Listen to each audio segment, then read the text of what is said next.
परळीत पशुवैद्यकीय महाविद्यालयाच्या भूमिपूजनाची तयारी अंतिम टप्प्यात.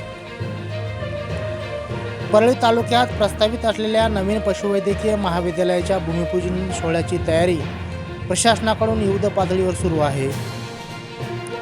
15 ऑगस्ट रोजी दुपारी 2 वाजता परळी ग्रामीण पोलीस ठाण्याजवळील टेकडीवरील मैदानावर हा भूमिपूजन सोहळा पार पडणार आहे. या पार्श्वभूमीवर गुरुवारी 13 ऑगस्ट रोजी उपजिल्हाधिकारी, सार्वजनिक बांधकाम विभाग, पशुवैद्यकीय विद्यापीठ, नगर परिषद आणि पोलीस प्रशासनातील अधिकाऱ्यांनी कार्यक्रम स्थळाची पाहणी केली.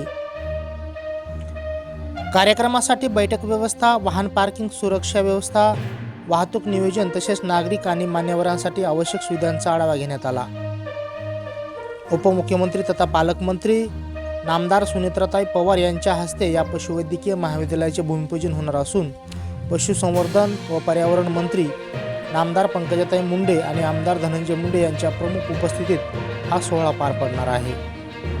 तब्बल 565 कोटी रुपये खर्चून परळीत नवीन पशुवैद्यकीय महाविद्यालय उभारण्यात येणार आहे. यासाठी 41 हेक्टर 80 जमीन उपलब्ध करून देण्यात आली आहे. महाविद्यालयासोबत पशुधन प्रक्षेत्रही उभारण्यात येणार असून त्यामुळे पशुवैद्यकीय शिक्षण, संशोधन आणि पशुपालकांना आधुनिक सेवा मिळण्यास मोठी मदत होणार आहे.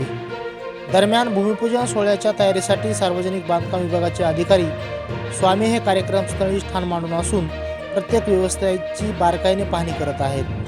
तर उपजिल्हाधिकारी अरविंद लाटकर यांचेही कार्यक्रमाच्या तयारीवर विशेष लक्ष असून ते प्रत्यक्ष कार्यक्रमस्थळी भेट देऊन संबंधित अधिकाऱ्यांना आवश्यक सूचना देत आहेत.